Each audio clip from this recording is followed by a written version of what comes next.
I want to take a look at SoFi, give an update on big tech, and also look at 10-year Treasury yields in this video. I am Dr. Stock, Doctor of Education, and a bug that can't make a decision. What do you call that? A maybe? SoFi has their earnings coming up next week on Monday. As a matter of fact, Google and Microsoft have already reported their earnings, and the Microsoft earnings call is going on right now. We're going to check out the charts for all three of those companies, and then also the 10-year yield. I want to take a look at that, and I made a full video on that. Go ahead and check that out. It is posted on today, so that one will be much more explanatory. This is just a brief update on that. And then if you want to see my buys and sells, how I'm playing this market, down to the Patreon, I'll tell you more about that later, including my options course. I'll also tell you about your free stocks from Moomoo and how you get those. In the meantime, here's the earnings date for SoFi, 10/30, and last time these were before the market opened. I expect that this is also before the market opens, and it is on a Monday, which means that if we're going to position ourselves with anything to do with the stock, with SoFi, especially where options are concerned, that has to take place no later than Friday. So for SoFi, let's move over to the charts and see what exactly is going on and talk about a game plan moving forward from here based off what we can see right now from a technical analysis perspective. All right, so for SoFi, and the yields I wanted to put in this video, by the way, because they will affect what we have going on with SoFi. And I want to put up the charts, and we'll come back to more of the commentary on what that means for SoFi moving forward with the outlook for the company. So here we go. Here's the SoFi chart that we're looking at, and this is the daily chart that we're viewing. And look at this. We got a few interesting things going on right now. First of all, the bearish channel. Second of all, we're down below the 50-day, which is kind of a bearish thing, but above the 200-day, which is kind of a bullish thing. However, we've come down. We actually broke down below it. Yikes. But then we went back up above it. Yay. So for me, I'm a long-term investor on SoFi here. It's one that I plan to hold on to for a very long time unless something really significant and unexpected changes about their business. I think it's really going to pay off handsomely. Now, the concerning thing here is that if that 50-day continues to push down through, we could see that death cross, which is usually led by the candles themselves. That actually, by the time that you get that cross, a lot of that move has already happened. That is a sign that further bearish things are to come. So for SoFi on a daily basis, as we're looking at here, kind of looks kind of scary. Now let's go down to the hourly charts because I think things get a little bit more interesting when we zoom in here, because what we have is actually a double bottom forming. As a matter of fact, this side over here is just a little bit higher besides that little peekaboo that we had down here.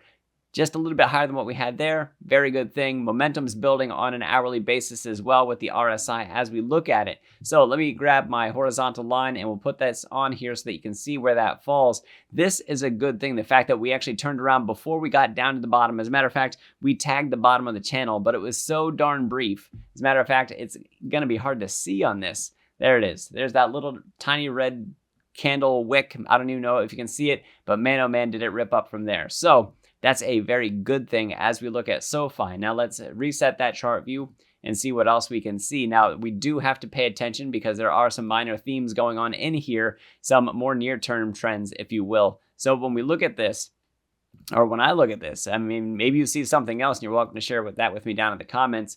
Right now, I think we can actually move that up just a little bit, and I think we can move this one down just a little bit. I think I like that better. So this right here, we want to watch and see what side we break out of that. Breaking out to the top side is going to be a very bullish thing. Breaking out to the bottom side is going to be a bearish thing. However, down below that would put us at 720. Down below that is where we catch that channel, and that actually does put us down below that round number support of $7. And SoFi is kind of interesting in that $6, $7, $8, you name it. Those whole round dollar amounts is actually where you find those heavy supports or resistances coming in depending on where you happen to be located. So if I actually select the right tool here, let's go with a horizontal line.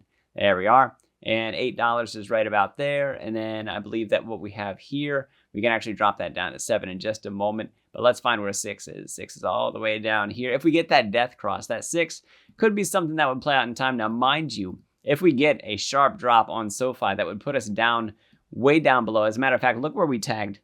Check this out. That's awesome. So this little candle wick that we have came down and just barely crossed. The low price is actually $6.97, and then it ripped right back up and put us back up above the 200-day. That is a good thing to see. So for right now, we're sort of in okay shape. It'd be better if we came back more strongly and actually broke the top of this channel. We're going to have to watch and see for that one. But I do think that SoFi is in a good position right now that if the market does continue to show strength for us, that it could continue to rise up. Now, the next candle that we got, the one from today, The fact that we have such a narrow body candle, this is one where the bulls and the bears are fighting back and forth over this thing. Can't quite decide what exactly to do with it.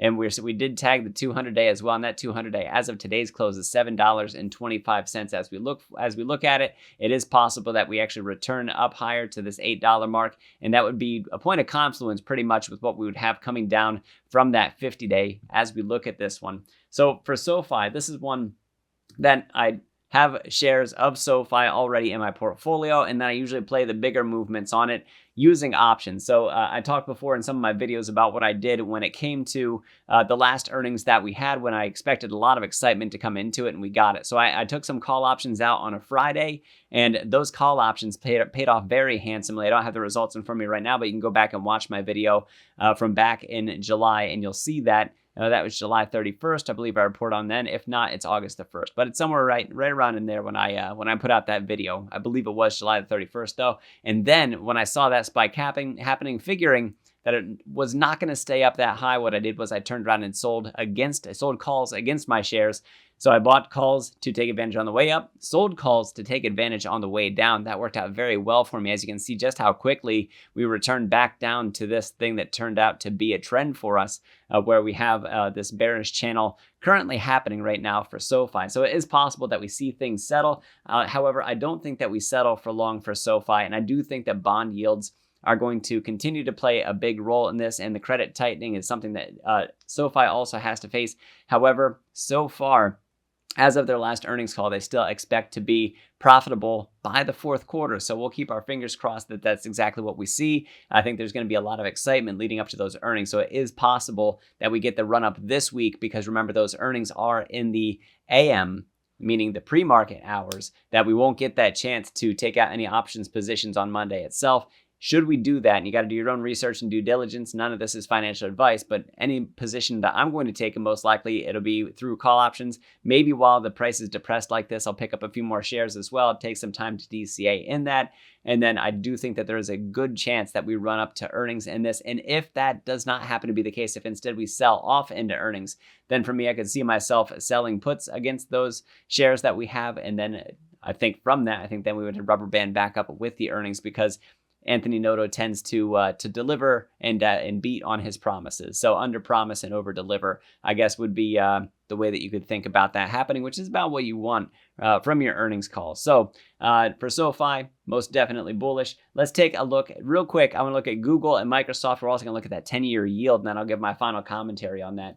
I just want to take a quick moment to tell you about the Patreon. My buys and sells and my research that I put out are available through the Patreon. The buys and sells are at the Discord, along with my Discord community. They are incredible people. We would love to have you join us. And then also my options course. If you want to see how I amplify my portfolio using the powers of options, you can go ahead and get access to my course also through the Patreon. And the free stocks from Moomoo. This video features SoFi, and with Moomoo right now, if you sign up using my link, use these deposit levels. Here are the free stocks that go along with it, and a free share of SoFi guaranteed with either one of the deposit levels. So go ahead and take advantage of either one of those things. With that said, let's get back to the video. So put this back up here. Let's see what Google's up to. As a matter of fact, I already know what Google's up to. There we go. So where did we close today? We closed at 140, and that happens to be fairly high up there. And the RSI looking pretty good down here as we look at the bottom of the daily chart. However, if we go intraday, we'll go down to let's go down to the 30-minute chart. And I guess it doesn't look so scary yet. Let me reset the chart view. There we go. Look at that. That is a giant red candle. As a matter of fact, the important thing that you want to see when you look at this. Now, mind you, I was a bit surprised on this. I thought that Google was actually going to be one of the better performers, and they actually did have really good results. However, I think it's the Q4 headwinds that's tripping up some of the things that we see here, but I still need to pick through the earnings themselves. I did listen to much of the earnings call, although I did not get to the Q&A prior to making this video, but I am going to pick through that and see what we have coming up. Maybe because we're down below this trend line, I'll go back to the daily chart for just one moment. Down below this trend line, it is possible. Reset the chart view one more time, and 132-ish. Yeah, that puts us down outside of here, so it is possible that we sell off a little bit further. Tomorrow, maybe we give up. Maybe we even pushed down. I mean, it depends because the market bias and everything that's in there. Plus, we still have Microsoft to take a look at as well. But it's possible to get some further selling from Google. So maybe a put option would be appropriate. However, buying one would be with it probably an increased premium from the increased volatility. So I might hold off for a little bit and wait for the dust to settle on Google and just to look for other opportunities, such as with Sofi. So let's go to Microsoft now. And now that their earnings call has it began 22 minutes ago, as a matter of fact, let's see how Microsoft is faring. So MSFT, there we go. So we closed at almost 330.53 is where we closed for the day. And I said previously that we could see anywhere for this from 315 up to 345. So $15 either way, which Google, by the way, I said 132 up to 145. And we're right around that 132 mark. Let's go down to the hourly or 30 minutes. Let's go 30 minutes and see where Microsoft puts us. And wow, 346 right now. So that's going to be interesting to go through those earnings and see what we get. And that also makes it interesting when we talk about something like the NASDAQ 100. And I can pull those market caps quick and we can see which one of the two of them has the bigger market cap between Microsoft and Google. I believe it's Microsoft by quite a bit, but I want to check that and make sure to give you good information on that one. So Microsoft going up so much and Google kind of selling. We'll see what happens tomorrow in the markets. However, this is something that maybe one outweighs the other. Maybe we get a little bit more of a balancing. We're going to have to see. I do think that we have the momentum in the market still to push up. Microsoft is definitely helping us. Google didn't really join the party in this case to help us in that bullish direction. So they are kind of at odds with one another. So Microsoft, just take a look at its market cap. As of the close today for Microsoft market cap, it's 2.46 trillion. And if we go to Google's market cap is 1.77 trillion. So if we do 2.46 and we're going to divide that by 1.77, wow. Okay, so Microsoft's about 40% larger by market cap. So that's a good thing for us in terms of the NASDAQ 100. That means that that Microsoft itself has the heavier weight in this. So that's a good thing. And maybe it's something that helps to drag the markets upward. Google, I don't think had disappointing earnings. I think it had really good earnings and had a lot to say that was good about the advertisers, the advertising revenue, the growth of YouTube subscriptions. A lot of it sounded excellent. I think it was the run up in price that we had for Google, whereas for Microsoft, if we go out to the daily chart on this one and take a look at it. So there's the day chart. There we go. We actually peaked before let me see. I can put my cursor right on it. Our high price on this was 366. So we're actually down below the recent high, whereas for Google, that wasn't the case. We were actually near the recent high for Google. So mind you, those are not all-time highs, I don't believe. Actually, for Microsoft did hit an all-time high. Let's go to Google and see. There you go. Google actually peaked out during the pandemic and what followed it at about 150. So getting close on Google. Didn't quite get there yet, though. So we'll keep an eye out and see what goes on there. All right, so let's go to the US 10-year. There we go. So US 10Y is what we're looking at here. And just to see how it went throughout the day. So this is on the daily chart, and you can see I have some technicals. This is not a full breakdown. If you want to see that, go back to my previous video that I put out today. However, what you see is a rising wedge. You can see we broke down out of that formation, and then we followed this little trend line here, and you can see it better if we go to the hourly chart. So what I was talking about in my video was this inverse head and shoulders. However, we had a point of confluence coming up right here, which was about the 10 o'clock hour. And what happened was we had high wick, and then this point of confluence of resistance. We had the neckline coming across here for the inverse head and shoulders. We had the 50-day coming down. The 50 period. This is the 50 hour that we're looking at versus the 100 hour that's down here. And we are squeezing down on that value as we look at this. And you can see so far that the yield failed to break up above that. So the inverse head and shoulder got canceled. Good, because we want the yields to fall. It looks like seeing them strongly below 4.8 is that next push up in the markets that we could possibly see. We'll have to watch out for that 200 hour coming up our way. And look at that wick that we have coming off this candle right here. That possibly, maybe we see that double bottom, which could still be the sign of a reversal. So we're going to keep our eyes out for that. As a matter of fact, maybe with GDP coming out on Thursday, or maybe even something to do with Jerome Powell speaking at 4:30 p.m.